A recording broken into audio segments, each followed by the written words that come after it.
तुम्हाला एखादं नाटक किंवा सिनेमा आवडला तर तुम्ही आवर्जून तो रेकमेंड करता का लोकांना? हां, करतो ना.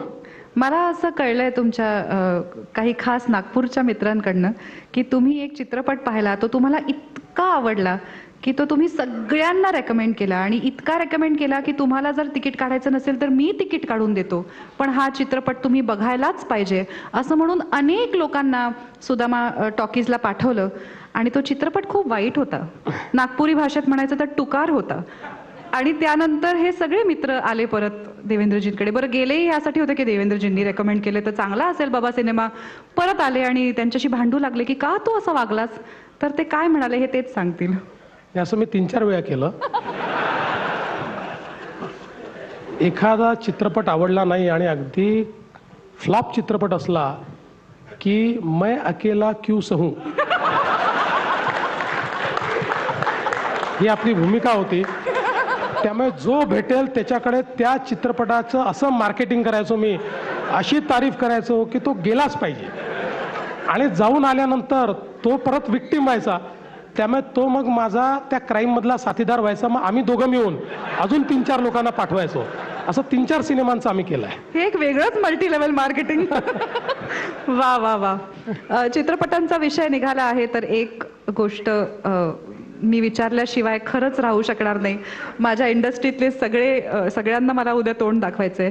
हल्लीच एका चित्रपटाच्या बाबतीत हे झालं होतं.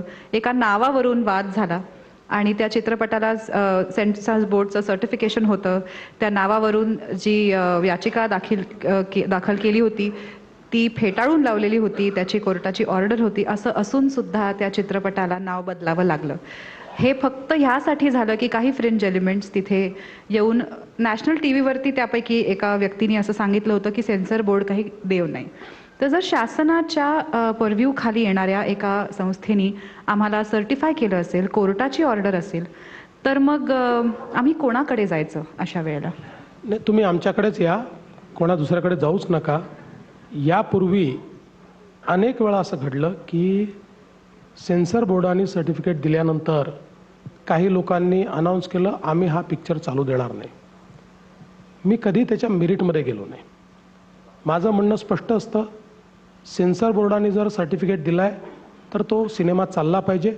आणि तुम्हाला आवडला नाही तर कोर्टात जा, कुठल्याही लिगल फोरमला जा, लिगल फोरममध्ये जाऊन त्याला अडकवा, पण चालू देणार नाही हे योग्य नाही. त्यामुळे गेल्या म्हणजे जितके काळ मी गृहमंत्री आहे तितक्या काळात अशी ज्या वेळेस वेळ आली आम्ही चालू देणार नाही, त्यावेळी मी ती चित्रपटांना त्या ठिकाणी संरक्षण देऊन चालवलं. माझं असं मत आहे की कायद्याने तुम्ही कुठलाही प्रतिवाद करा, बिना म्हणजे हातात कायदा घेऊन जर प्रतिवाद असेल तर माझ्यातला गृहमंत्री जागा होईल आणि तो त्या ठिकाणी ॲक्शन घेईल. तुम्ही गृहमंत्री म्हटलं तर मला हा मुद्दा आठवला. हल्लीच एक आरोप झालाय तुमच्यावर की पुण्यात अनेक गुन्हेगारांना उमेदवारी दिली गेली आहे. तर एक गृहमंत्री म्हणून तुम्हाला ह्यावर काय प्रतिक्रिया व्यक्त करावीशी वाटते? नाही, हे मला असं वाटतं की कोणाला तरी आवडलाय प्रश्न. नाही, सगळ्या पुणेकरांना आवडलेला प्रश्न आहे हा. आणि मलाही हा प्रश्न पडलेला आहे की यांना उमेदवारी देण्याची आवश्यकता काय आहे. इतके 60 लाख पुणेकर आहेत, त्या 60 लाख पुणेकरांमध्ये अशीच माणसं का मिळाली हाही प्रश्न आहे. खरं तर मला कधी कधी असं वाटतं की आपण एकीकडे सगळे म्हणतो गुन्हेगारी संपली पाहिजे, सगळ्यांच्या मनात आहे. अनेक वेळा तर मी भाषणं ऐकली आहेत की पुण्यातली कोयता गँग संपवा, पुण्यातली गुन्हेगारी संपवा, पुण्यातली गुन्हेगारी संपली नाही तर मी पोलीस आयुक्त तुमच्यावर कारवाई करीन. अशी भाषणं केल्यानंतर मग त्याच गुन्हेगारांना तिकीटं द्यायची आणि त्यांच्या समर्थनार्थ बोलायचं, हे किती चुकीचं आहे.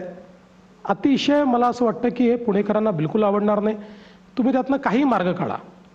बघा, मी तर या निवडणुकीत ठरवलं आहे कुठली टीका करायची नाही, मी टीका पण करत नाही.